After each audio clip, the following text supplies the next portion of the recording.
Welcome back to Commander's Call, your home for astute coverage of the Washington Commanders. I'm your host, Sam, with Ben and Kevin. Thanks for coming back. We are about a week and a half out from the 2026 draft, where Washington will be picking 7 overall. Today, we'll do a quick rundown of the state of the NFC East, including the Eagles, Giants, and Cowboys. Stick around until the very end because we have a giveaway coming up that we want all of you to be a part of for a chance to win a jersey of whoever the Commanders draft at 7 overall. So stick around and we'll get right into this NFC East showdown and rundown. So, results from 2025. Obviously, we know not so great for the Commanders. Finished second in the division at 5-12. Giants finished last at 4-13. Eagles at 11-6 in a wild card. I'm sorry, Eagles won the division at 7-11-6. Cowboys came in second at 7-9-1. Guys, it kind of feels like Washington this year, this offseason, is the only team without a little bit of turmoil going on with their franchise. How do you think the landscape is looking right now? We'll start with you, Kevin. I feel like it's looking really good for us. A lot of trouble and things, and like a bunch of tension brewing up in Philly. The AJ Brown situation. Could look at a potential trade that's going to happen June 1st, and then also. You can tell that they're going to move on from them with just like the moves they've been making recently, with the trade for the Packers receiver that they just acquired. You hear rumblings about potential, draft day trade about moving up. The Ian Tyson, um, and so that marriage is pretty much over. And then the Cowboys are just in flux. You just never know what's going on with them. New defensive coordinator and new additions. So they need a lot of help on the defensive side. So it'll be interesting to see the Giants. I think they've been kind of like the most, I would say, like quiet team out of all the other teams. You don't really hear Really? too much coming. Yeah, to me, Harbaugh seems like that he's kind of putting his stamp on how he wants things to be Yeah. and things of that nature, and also getting a lot of former Ravens players to go over there as well. So. Well, before we get too deep into each team, let's go ahead and run down we'll start with the Eagles and we'll run down their list of transactions this offseason. They've lost quite a few players, quite a few starters as well, but they added some decent players too. But we'll start with the subtractions. They lost Jalen Phillips, who they traded for midseason from Miami last year, defensive end. He signed a historically large contract with Carolina. Washington was in play for him, but I'm actually really happy that we didn't pay him. I think he got what, like 36 million a year or something like that I think from he them. got 40. 40. Yeah. Somewhere I around mean, that number. obviously those are like guaranteed, probably only like 27 a year, but the max value I think was 4 years, 160 million. Yeah, for somebody that didn't have has never had a 10 sack season and with the injury history, anyway, Eagles lost him to Miami. N'Kobe Dean also moved on to the Raiders. Safety Reed Blankenship signed with Houston. Aziz Ojolari, edge, and Jahan Dotson, our old wide receiver, we traded to them for a third-round pick. They both signed with the Atlanta Falcons. They also lost Sam Howell, our old gunslinger, to the Dallas Cowboys. He just needs to go to the Giants to complete the NFC East Infinity Stones. Mhm. They lost A.J. Dillon to Carolina, and Matt Pryor, offensive lineman, signed with the Arizona Cardinals. A couple key extensions of guys they already had in house. Jordan Davis, who a lot of people expected to leave because they may have to pay Jalen Carter coming up, but after a Jordan Davis extension, that remains to be seen. Brandon Mann, they re-signed as their punter. They signed him to a 4-year, $14 million deal. Brought back Dallas Goedert on a 1-year deal. Brought back Marcus Epps, safety, on a 1-year extension as well. Other free agent acquisitions include Tariq Woolen's corner from Seattle that Washington was rumored to be linked to at a certain point. They got him on a 1-year deal. Going back to your point, Kevin, about A.J. Brown, they've made 3 acquisitions at wide receiver in the last month. One was a trade I believe yesterday that you mentioned for Dontavian Wicks from the Green Bay Packers. They also brought in Hollywood Brown and Elijah Moore. I think Hollywood Brown is their direct replacement for Jahan Dotson. That's your stretch the field burner. Elijah Moore has slot qualities to him, can stretch the field a little bit as well.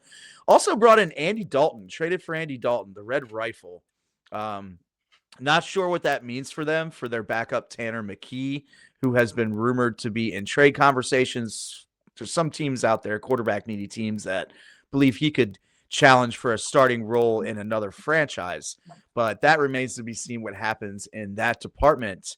Going to the defensive side of the ball, they brought in Arnold, try to pronounce this right, Ebikiti, and Joe Tyron Shoyinka.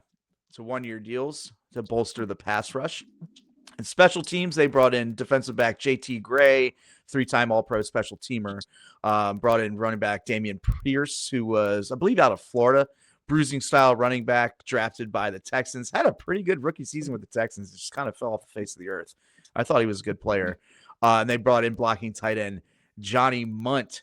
So as of right now, and Ben, I'll let you take it from here, but as of right now, I think Philly is the team everybody's chasing in this division, given their year and a half removed from a Super Bowl win. Ben, what are your thoughts on the state of the Philadelphia Eagles?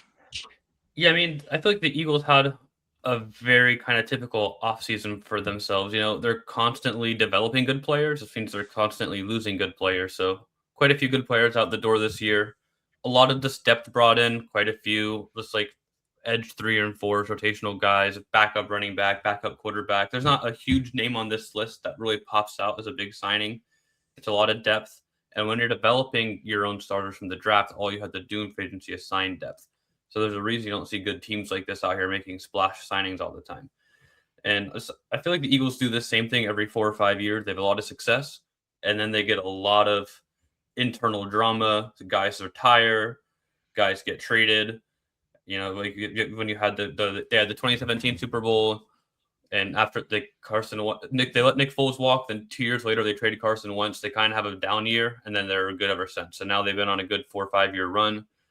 There's a drama with A.J. Brown. He's probably out of there. Jalen Carter, who seemed like he was going to be destined to be a perennial All-Pro, or he's already in trade discussions they might be trying to get him out of there. And rumors that they're not married to Jalen Hurts past this contract. So We're right on the brink of that Eagles collapse. And they'll probably have 1 or 2 bad seasons, and they'll probably build it back up again. But this is kind of your chance to overtake them in this next year or two. Yeah, a ton of drama coming out of there, which, like, to your point, it seems like happens like every other year. And it's almost, with that article dropping, I believe it was Jeremy Fowler who released the article with all the inside information about Jalen Hurts with the anonymous sources, that he's hard to get along with. Like, he changes too many plays at the line. He's afraid to throw over the middle of the field, yada, yada, yada. It's really tough with like anonymous sources like that. I'm not saying like I think that it's a lie, because I don't. It's just kind of, as much as I don't like the Philadelphia Eagles, like I try to put myself like, okay, what if that was with the Commanders, which we have seen time and time again. It felt kind of underhanded, and like we all know, like Jalen Hurts is like has physical limitations, especially as a passer. But there has been a clear disconnect in that locker room that spills over to the sidelines that we have seen over the last few years. And I don't know how much that is to blame on Sirianni, how much that is to blame on Jalen Hurts, or how much that is to blame on A.J. Brown. But there's clearly something going on there that's becoming, or is, a distraction for them. So maybe it's time to strike while the iron's hot, because it certainly seems like they're setting themselves up for a world without Jalen Hurts. Kevin, do you see them moving on from Jalen Hurts perhaps after this year, since it seems like they will have an out? That's a tough question. He's a Super Bowl winning MVP quarterback.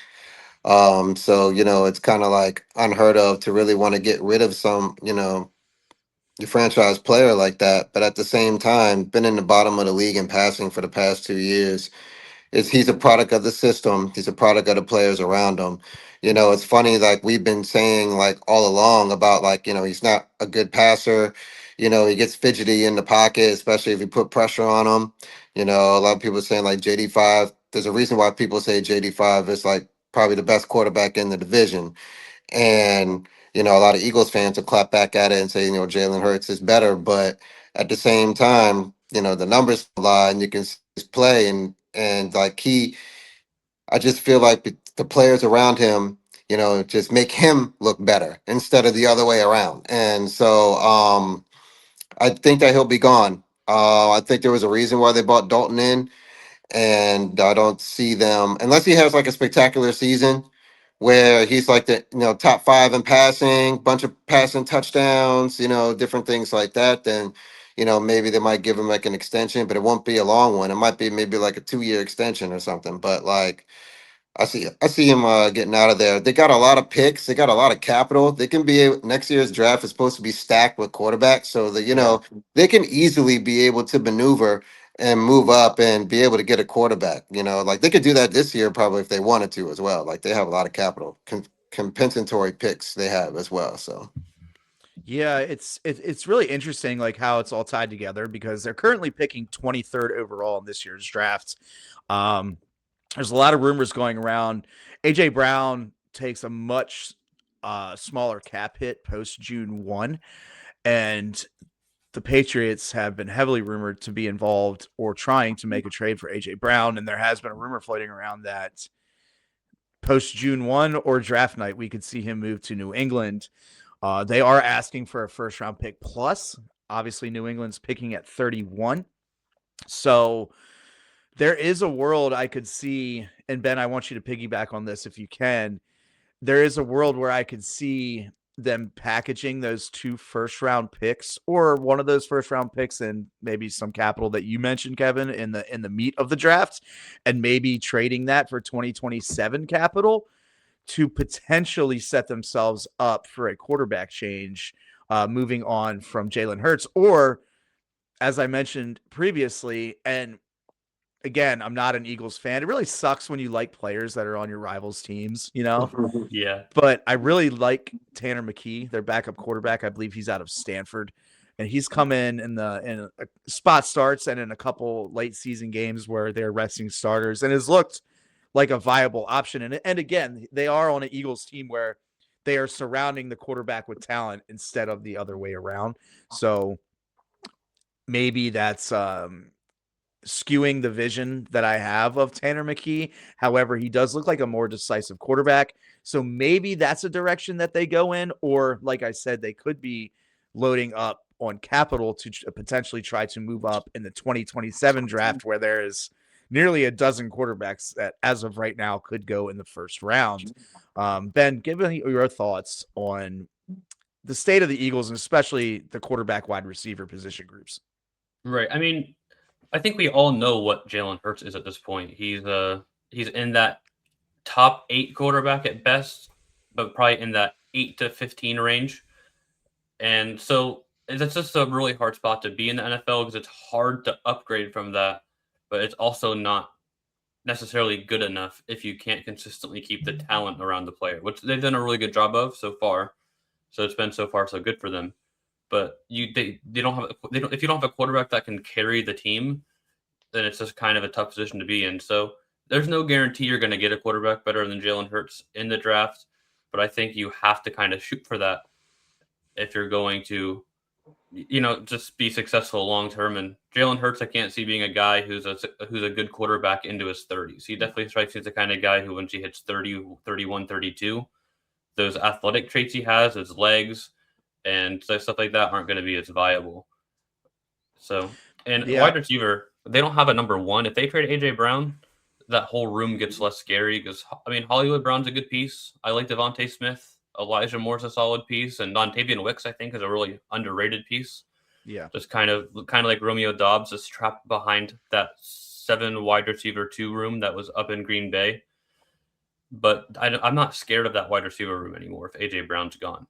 I'm pretty confident sticking my number 1 corner on Devontae Smith and not having to double team anybody, and just kind of, I feel like you can just play a more base defense when AJ Brown's not on the field. Yeah, I'd have to agree. And going back to your comment about Dontavian Wicks, was reading a stat yesterday. It's very interesting, actually. The Packers ran hitch routes on 22% of their passing plays last year. Guess who ran 22% hitch routes on all the routes he ran? Dontavian Wicks, which is, and then you go look at Kevin Patullo, who was their offensive coordinator last year, who they fired. He was getting all kinds of crap for only running hitch routes all the time. So I'm like, are they setting themselves up to do the same exact thing with Sean Mannion? I have no idea. And it's really hard. It's also really hard to gauge wide receivers in Green Bay because they don't feature any of them. Like, they have a lot of talent. They've let a lot of talent go this year in Wicks and Romeo Dobbs. They still have guys like Jaden Reed, Christian Watson, and Matthew Golden, who was a first round pick last year. I know that's not in division, but I do like the Packers doing that, like letting Dobbs walk, trading Wicks, and just having like they have the slot guy in Reed, the outside guy in Watson, and the outside guy in Golden, even though Golden and Watson are maybe similar style of players, just like deep ball guys. But I like the idea of having a wide receiver 1, a 2, and a 3, and not having 6 wide receiver 2s that you rotate through. So I do like that philosophy-wise from the Packers this offseason. Yeah, and not to get too far off topic, but I'm hoping that means they're going to feature Matthew Golden more because I have plenty of dynasty stock for any dynasty players out there in Matthew Golden. But to keep on track, again, Philadelphia is picking at 23 overall. If they stick and pick at 23 and end up moving on from A.J. Brown, I could definitely see a guy like Denzel Boston, similar type skill set to A.J. Brown, big bodied, good at the point, catch point. Probably somebody that'd be around at 23. Let me ask you guys this, and I want both your opinions on this before we move on to the next team. But Philadelphia last year was 11-6, division winners, knocked out of the playoffs. Do you think they improve on that record this year, or do you think that they regress from 11-6? We'll start with you, Kevin. I think they regress. Yeah. I think at most 10 wins, but maybe like 9. I'm thinking like 9 and 8. 9 and 8. Okay. Yeah. Ben? See, I think that's so hard because it's the Eagles. They're going to win 10 games. Like, that defense at the very least is going to win them 10 games. So I guess I would say about stay the same. Like, if you told me that their over-under from Vegas was 10.5 wins, I'd have a really, really hard time making a bet on that. Yeah, I don't know if I would either. Them only winning 10, but I could very easily see them winning 11. So I'd say they stay about the same. 10, 11 wins. Yeah, unfortunately, Howie Roseman is probably the best GM in the league, especially when it comes to backfilling. Them and the Ravens are very similar. They draft, let walk, acquire compensatory picks. And Philly, I can't even keep track of how many picks they have year to year because they always seem to have around 10 picks. 10 or more, yeah. Yeah, and they just even with the players that they've lost this year, the way that they've set themselves up is they're able to withstand the loss of those players just because they have so much talent on their roster. So I genuinely agree with both of you. I could see anywhere between 9 and 8, and I could see anywhere, I could see them win 11 plus games. If everything goes well, then you have to add in the factor that Nick Sirianni's a psychopath and I think he has something to do with the turmoil in that locker room. 100%. He just comes across as just arrogant, and I can't see how every player is down with that. I mean, I'm not in that room, obviously, but I don't know. Just from what I see on TV, he rubs me the wrong way. I mean, there's a reason Jalen Hurts has had a different offensive coordinator every single year of his NFL career. And it's because that place is so toxic. It's like you have a bad season and all of a sudden you're the scapegoat and you're automatically fired. Yeah. But if you have a good season, the NFL recognizes you were able to succeed with Jalen Hurts in a toxic environment. You deserve to be a head coach. You should be in the Hall of Fame right now. Right. So we saw Shane Steichen get a head coach job after a year with the Eagles as their offensive coordinator. And the next guy they brought in, I don't remember who it is at this point. The name's right on the tip of my tongue. He Brian had Johnson. 1 year and was fired. Yeah, Brian Johnson. Brian Johnson. That's right. And then he was fired, scapegoated. Even though the offense wasn't even that bad that year. Not at all. But then they brought in Kellen Moore. He had one really good year, got a head coach job, hired Kevin Patullo. And again, not a bad year. But not what they wanted, so he was scapegoated. Now they're bringing in another young guy, Sean Mannion. They kind of went the same route we did at OC, so it's curious we get a little bit of this youth uprising around the league with these 30, 31, 32-year-old offensive coordinators. Yeah, I think it's really rich that it's from Philadelphia fans, which I say way too often. Hey, kitty cat. It's really funny that when we retained and promoted David Blau, all Phillies all over Twitter, oh, that's the stupidest move. He's so young. He just played in the NFL like 2 years ago. And then like a week and a half later, they do the exact same thing with Sean Mannion. They're like, oh my God, Howie's a freaking genius. Sirianni's the best coach of all time. Blah, blah, blah. And like I'm not sitting here and saying Sean Mannion's going to be bad, but the double standard in Philadelphia is absolutely absurd. And it's to be expected. Yeah, I think the worst part of that. Yeah. The worst part of that is it wasn't even like a week and a half later. Their OC search took like 2 months. And like because nobody wants to go there. Right, like every person that they wanted to interview, like he went somewhere else, and then they like settled on Sean Mannion. And then they're like, oh yeah, he was the plan all along. Like David Blau was our first choice, and clearly Mannion is not their first choice. Hopefully, we're looking back on this in about 8 months, and turns out that we had the better end of that deal. So anyway, before we spend too much time on the Eagles, let's go ahead and move on to the Dallas Cowboys. Ben, why don't you go ahead and run down additions, subtractions, transactions for the Dallas Cowboys? Yeah, this is a very kind of like the Eagles is a very Eagles-like offseason for them. This is a very Cowboys-like offseason for them. They always come into the offseason in cap hell, $60 million above the cap. So most of this, they restructured Dak's deal, restructured CD Lamb's deal, they restructured Tyler Smith's deal. They franchise tagged Pickens. Yeah. Released Logan Wilson. They traded Osio Digizua to the Niners, just clearing a lot of cap. And you gotta feel so bad for OC because he just signed a 4-year, big $80 million deal last offseason. Him and his wife built a house in Dallas. Yep. And then he gets traded 1 year later to the Niners. So truly a tough situation. But then they just brought in a lot of depth. Traded for Rashawn Gary. They also traded Solomon Thomas away to the Titans. So they had a lot of defensive tackle movement this offseason. And really the Cowboys offseason wouldn't be complete if you didn't talk about their preseason and midseason moves last year. Traded Micah Parsons to the Packers and getting Kenny Clark and then trading for Quinnen Williams at the deadline.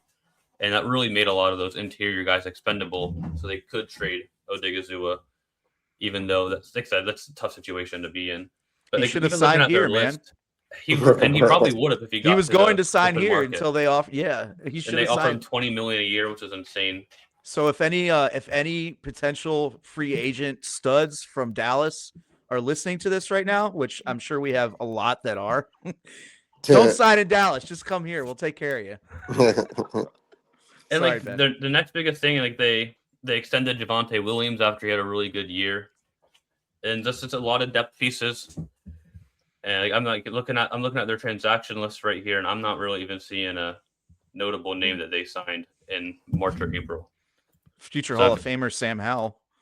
Right. So is that the most notable name we can think of is their backup quarterback. Here we go. The one I was missing. They did bring in Jalen Thompson from the Cardinals, which was a good signing. A guy I was hoping maybe we would bring in, and Kobe Durant from the Rams. They brought in as probably a good depth cornerback. Like I said, there's more depth safeties. PJ Locke and nose tackle Otito Agbanio, lineman Matt Hennessy. But there's a bunch of names that I don't think anyone's really going to recognize. A lot of cheap deals. So Dallas finished last year 7-9-1. They did have that one tie in the Micah Parsons trade. They received Kenny Clark to plug up the middle, which made Odigizua, I guess, expendable. They're picking 12 overall, as well as 20 overall, which just came back from Green Bay in the Micah Parsons pick. There is a lot of rumors of them potentially moving up for an edge rusher. Because they did miss out on they were rumored to be a part of the Max Crosby hunt, and we all kind of know what happened with that. That's a whole different story. But Jerry Jones did come out and say, "Oh, like we knew about that injury. The injury's legit." I don't know if that's lip service from Jerry because 90% of the stuff that he says is, but they definitely have shown a propensity to want an edge rusher, and I can't bring myself to believe that Rashawn Gary is as good. Rashawn Gary is a good player. He's not a great player. He's very solid, but he is a power rushing, edge setting defensive end. He's not a speed rusher.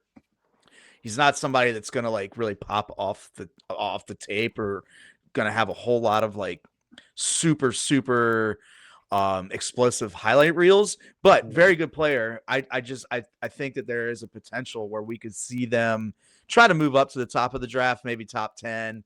I'm looking at a spot like maybe the Cardinals at 3 if they wanted to try to go get David Bailey or Ruben Bain.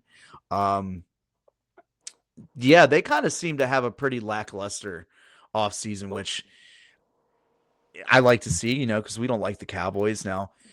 Yeah. Kevin, with them finishing 7-9-1 last year, and given they haven't made a whole ton of changes, I think the biggest changes they made this offseason were trading players away and restructuring guys and kicking the can down the road. So Yeah. we're going to see a very similar team, I think, this year in Dallas. Now, Kevin, given that, what do you project for them in 2026? I th- to be honest with you, I think like the Cowboys are going to be finish last in the division. I I could have see them. it. I definitely had them finishing last. I think they've lost a lot. I feel like they're trying to like kind of like in a phase of kind of rebuilding a little bit. They're trying to bolster their defense back up. They're in a weird spot too, being at pick 12 because it seems like they're gonna have to be able to try to make a package for a trade to be able to move up to get a rusher that they want because there's no guarantee Bain will be there at 12 if that's who like they want because I've heard Bain being connected to like the Cowboys a lot, but then I mean, you could potentially like wait and select a different rusher, but if you want like a high impact player, they're gonna have to make a trade to get up in the earlier round. So, I mean, in the earlier numbers in the round to be able to like try to get the player that they want. But I feel like finishing last is that's their fate. So Yeah, happy to hear that. yeah. I think in the past years, especially since Jaden's been drafted, I've kind of just started to gravitate more towards hating the Eagles more because the Cowboys just kind of come across as unserious to me at this point. Obviously, know your enemies, don't, underestimate them. They still are a dangerous team with a lot of very, very good players. Dak Prescott might not be the best in the playoffs, but year to year when he's healthy, he's one of the best regular season quarterbacks in the NFL. It's just a simple fact. Still got CeeDee Lamb, who's an absolute dog. I really like their re-signing of Javonte Williams. I don't know if I'd have given him as big of a contract that they did, but he was very good in Denver until he tore his knee. He came back, actually played pretty well after that. It kind of just seemed like he was cast aside a little bit. And I earlier last season when they signed him, I was like, that's a sneaky good ad. Like he could probably be pretty good for them. And he Mhm. was. Um, so I think that there's that potential where they could finish anywhere in the division. Really, they really could. And you could probably say that about almost every team in this division. It's really hard to gauge, especially in mid-April before the drafts happened. But Right. yeah, I think for me, I think the over/under is probably set at their win total from last year. Ben, how are your thoughts on this? See, I guess I'd say I'm actually a little more optimistic on the Cowboys than you guys are. I mean, I guess Okay. pessimistic in the sense of if they're good, that's bad for us, but I guess optimistic in the favor of them being good. Just that offense is going to be that offense. It's always a high Yeah. scoring offense. Brian Schottenheimer so had the offense bumping like it normally does when he took over last year. And they bring in Christian Parker, who was the Eagles DB coach last year, to be their defensive coordinator. That's a to be determined kind of move. You don't really know how it's going to go. But if you look at where they're at 12 and 20, if they don't move up, I still think they're in a great spot. There's a really good chance that Mansour Lane falls to them at 12. And if not, I mean, either Jamad McCoy or Colton Hood would both be really, really good corner options for them at 12. Both who I think would be day one instant, like really good cornerbacks. And they're sitting pretty good at 20. if For one of the sure. safeties you like falls, probably not Caleb Downs, but either Emmanuel McNeil Warren out of Toledo or Dylan Thieneman would both be great choices there at 20, bolster that cornerback or that safety room. Or you'll probably be looking at a guy like Keldrick Falk could be there at 20. Cassius Howe could be there at 20. There's edge rusher choices there. And so I think that they can have that defense overhauled in the first round. And we know that offense is going to be good. So I think they could easily be looking at a 10, 11, 12 win season as well if they can, if those defensive draft pieces hit. Yeah, they definitely need help at edge, as previous mentioned, and they do need help at corner as well. So to your point, Mansour Delane or the kid from Texas could make a lot of sense for them. And I think, especially with the capital that they have in this draft, we could be singing a different tune here in a couple weeks once we see their roster filled out a little bit more. But I think, going after we talked about Philly and Dallas, I think at this point Philly is still the team to beat in division, which will be heavily challenged by the Dallas Cowboys, as it typically is year to year. And I think it really hinges on the health of Dak Prescott. It really does, because that seems to be when Dak's healthy, he's on. When he's not, he's not. And we'll have to just wait and see what happens. He's not getting any younger. But let's go ahead and move into the Giants, which actually I was most excited to talk about the Giants because they've had the most changes this offseason. Obviously start with firing Brian Daboll and instead brought in John Harbaugh from the Ravens, which really good hire for them. I watched a lot of John Harbaugh living here in Baltimore. Thought he got a little stale in Baltimore. Super Bowl winning coach, one of the best in our generation, I think, but immediately raises the floor for the Giants. He brought in a ton of people from Baltimore, brought them up 95, but I'm going to go ahead and run down their additions and subtractions. And then Kevin, you and I will start getting into our thoughts on them. So they brought in Tremaine Edmonds, who was released, linebacker released by Chicago. It was a really good signing by them. Somebody I may like to see in Washington, but he signs in New York. They brought in Isaiah Likely, a Raven, who followed John Harbaugh up to New York. Thought he was in consideration here in Washington. He chose John Harbaugh over DC, which is understandable. And honestly, I wanted Chig Okonkwo more than I wanted Likely anyway, but good signing for them and a good safety blanket for Jackson Dart. Brought in Darnell Mooney, burner type receiver. Thought he was ascending a little bit, but kind of seemed to plateau, but still a solid depth piece for them. Let's run down a little bit more. Brought in Greg Newsome at corner and brought up Pat Ricard, fullback, who was previously in Baltimore. Those are some key ads for them. They also got Baltimore's old punter, Stout, I believe is his name. Yep. Brought him up too. Brought up Falele, the guard from Baltimore. He was hated in Baltimore. Gave up a ton of sacks last year, so I hope he starts for the Giants this year. Harbaugh, I think a lot of people forget, Harbaugh was a special teams coordinator for the Eagles right before he was signed as a head coach of the Ravens. So very special teams minded guy. Automatically brings in a new kicker in Jason Sanders, brings in a new long snapper, brings up his punter, and brings in Pat Ricard, who plays some special teams for them as well. Key losses for them: Bobby Okereke. I think they plugged that hole with Tremaine Edmonds. Wan'Dale Robinson leaves to go to Tennessee. They had a good amount of players leave to go to Tennessee, especially offensive ones, because Tennessee hired Brian Daboll as their offensive coordinator. So that makes a lot of sense. Yep. Graham Gano, they let go.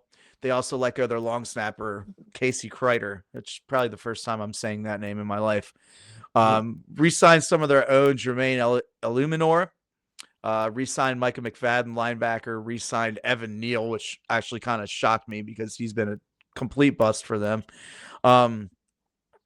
They are currently picking number 5 overall, which is where I wish Washington was picking, because I think that is the best pick to have in this draft. They're going to be open to so many freaking options, and they need a lot of help, but they definitely, to me, raise their floor significantly, especially, starting with the hire of John Harbaugh. Now, there is a little bit of controversy coming out of that locker room as well, as earlier this week is reported that Dexter Lawrence, their all-world nose tackle, interior defensive lineman, has requested a trade. Do you guys know he makes less money than Daron Payne? Isn't that wild? That is Yeah, I pretty did not wild. know that. Yes, I think his deal is like 3 years.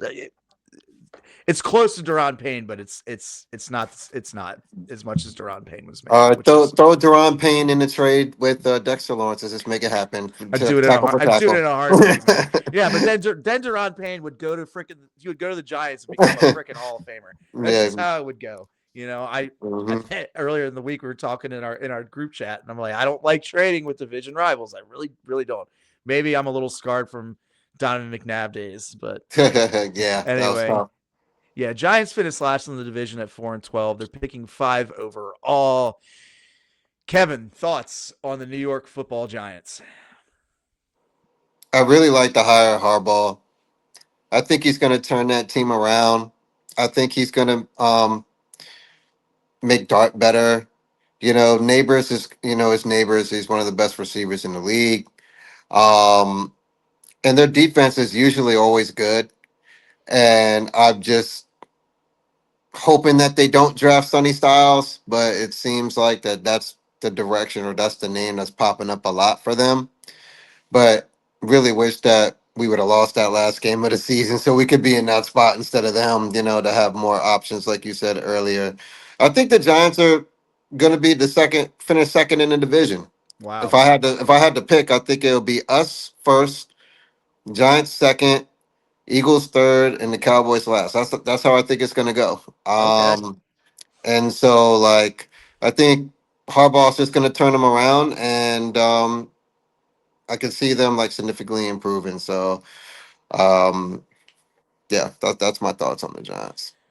With guys, they have Cam Scatterbo coming back from a horrific injury. They have Neighbors coming back from an extremely extensive knee injury. Now, I am inclined to think that they'll be the same player they were before injury because they just seem like that freaky type of player where they can rebound from that. But Yeah, a lot of their season is going to hinge on how healthy they come back. Now, saying that, Ben, what are your thoughts? I think they're getting overrated so much. I don't think John Harbaugh is this superstar head coach that comes in and turns your franchise around. I mean, he had Lamar Jackson for the last 5 years, and what they do? One or two playoff wins over Yeah, that span, how much if of that any. can you put on Lamar though, and how much of that do you put on Harbaugh? I mean, I put that yeah. on Harbaugh for being a special teams coach. What does he bring to an NFL team? Leadership. Leadership. So, well, what did he lead them to the last 5 years with an MVP quarterback? He I just hasn't. don't see. I just don't see this upside. I agree. Their ceiling is massively raised from before, Right. or their floor is massively raised. Like I could very easily see them grind out super like 7 or 8 tough gritty wins to just miss the playoffs at 7-10 or 8-9. But I don't see this being some superstar 10, 11, 12 win team. Like I don't think Jackson Dart's that good of a quarterback. He loves running headfirst into everybody that he sees. He had Yeah, like he's 3 concussions reckless. last year. The defense is good. There's good pieces on the defense, but they brought in I don't know why I'm blanking on the name, but he was the Titans defensive coordinator last name, Denard Wilson. There you go. There was Mhm. players actively calling him out, saying that they didn't make any adjustments during the game to fix Yep. things that were hurting them. So it's like maybe Wilson will get better, but I mean, as of now, he's a very unproven defensive coordinator. They brought Matt Nagy in as their offensive coordinator. Like, you're John Harbaugh, you're a special teams guy. You don't do anything for the offense or defense, and the two guys you bring in are Matt Nagy and Denard Wilson. Like, I just don't see that as the coordinators that have the Giants are all floor to me. Matt Nagy gives you a good floor, but not a high ceiling. Right. John Harbaugh gives you a good floor, but I don't think he gives you a high ceiling at this point as a coach. And I don't. That's Sorry. fair. I just don't see the talent. They didn't bring in like any like if people are hyping up their offseason, but they didn't really bring in any big names.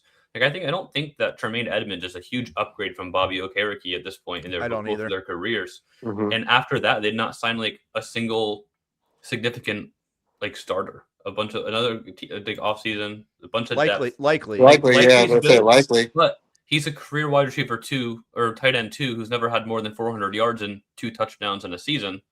So I blame Harbaugh for that. and I do too, but you're just banking on a guy improving in a full-time role who was previously in a limited time role. And sometimes that really works out. And you get guys like a wide receiver threes who leave great teams to go be a wide receiver one somewhere else and really flourish. And then you get guys who were wide receiver threes for a reason. They come to your team and are still wide receiver threes. So it happens with tight ends. Like there's no guarantee he takes that step as a full-time starter. And I it's think it looking for the was rest of their list. It's just middle of the road depth guys. I think it was really not smart of them to let Wan'Dale Robinson go. I think that Yeah. was I think they should have paid him up, but I mean, you also have to consider if Wan'Dale even wanted to be there anymore. With Right. he clearly likes Daboll a lot, and that's probably a big reason he went to Tennessee.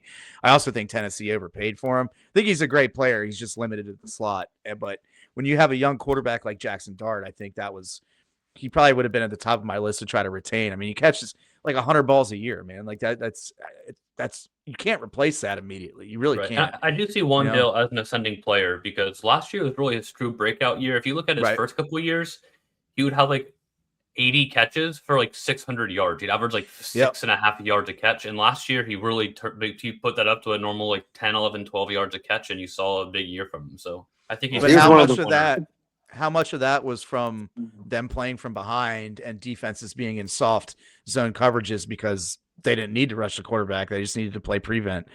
So, Well, what's crazy is they were ahead for a lot of games, but they blew like 3 or 4 10-plus that's point leads true. this That season. is So true. That is true. I forgot about that. that's the one So, thing that Harbaugh's not going to do. Probably is if he gets up like that, he'll probably maintain those leads. But I don't think if I'm comparing it with Harbaugh and not calling offensive plays, obviously, I don't think that Matt Nagy is a better offensive play caller than Brian Dable. So I could see the offense taking a full step agree. back, and there's already Yeah. not a lot of talent on that offense outside of Malik Neighbors. That's like what kind of worries me about them taking Jeremiah Love. I think that there's a pretty strong chance that they actually could do that Yeah. because I think they want to alleviate a lot of the opportunity that Jackson Dart has to run headfirst into concrete walls, as well as Cam Scattaboo. They need to spell him a little bit as well, because as much as I like Cam Scattaboo and as much as how fun he is to watch, it's not a sustainable style of play for No. a long career path. Very interesting. To your point, Ben, their floor has been raised significantly. I see them being between a 7 and 9 win team maybe this year, but I could also see them as low as a 4 to 5 win team. Just given Harbaugh, also like you can't just bring Harbaugh over and expect him to do the exact same thing he did with the Ravens, because the Ravens had 20 plus years of roster construction in Baltimore and constantly seemed to do the right thing when it, like Philadelphia, where they draft players, let them walk, take the comp picks, draft, let walk, cycle, rinse and repeat. I think that it's also a little strange dynamic in that clubhouse where their GM is basically just like a lame duck. Like, what is he even doing there? And it's a very, as we saw with Ron Rivera and Mike Shanahan, 25 years of us not having a GM or having a coach centric approach to the general manager position. I don't know. I wonder how far they can go with the head coach doing GM stuff. Now, Kevin, do you have thoughts on that? Ooh. I'm not exactly sure in terms of how they would go about that. I don't know if they would want to be able to like get someone new. Um, it all depends. I feel like on how they do like this year. Like if I just feel like the Giants are gonna rise out of all the teams in the division. I think they're the ones that are gonna rise or improve the most out of the other two teams. Easy to do, and you And had the worst record of all of them. Yeah, but I mean, to Kevin's point, he's yeah, probably right. They did have a yeah, positive offseason thus yeah. Yeah. far, and they are picking And five overall. and that's what So I'm saying. It's like their defense is usually always like good. You know, it keeps them in games. Their except for offense, they last year, need, yeah, but like but for the most part, is usually good. And right? their Yeah, offense, they need more offensive weapons. And so I definitely could see them trying to get Love, or maybe like if they wanted to get Tate or something like that, or they just need more weapons for Dart, and they need to build up the offensive line more. And Harbaugh's pretty good at doing stuff like that. So like once that happens, then I feel like it'll just elevate them more. I could see them getting, 9 wins, like you said, maybe 10 wins. Probably is like the ceiling. Ceiling. Yeah, it's 10, but I feel like, 7 and 9, but I feel like they'll be much improved, for sure. So I just think the other two teams, the Eagles and the Cowboys, are going to get worse. We can hope so, right? Because that would Yeah, be good. go. That would be good for us. Because hopefully we don't get worse. You can't get much worse than last year, but that was injuries. We talked about that time and time again. But Yeah. that kind of wraps up our little discussion of the state of the NFC East. Now, everybody, if you've made it this far, we want to make two really special announcements. One, I want to welcome Kevin, my cousin, to the podcast as a full-time member. Everybody give yourself a quiet round of applause for Kevin. Super happy to have him on. It's been a long time coming. Thank you. The second announcement, we want to do a giveaway, and this is real. We promise we're going to buy you a jersey. Now, we're going to do some post announcements, but the first announcement is now.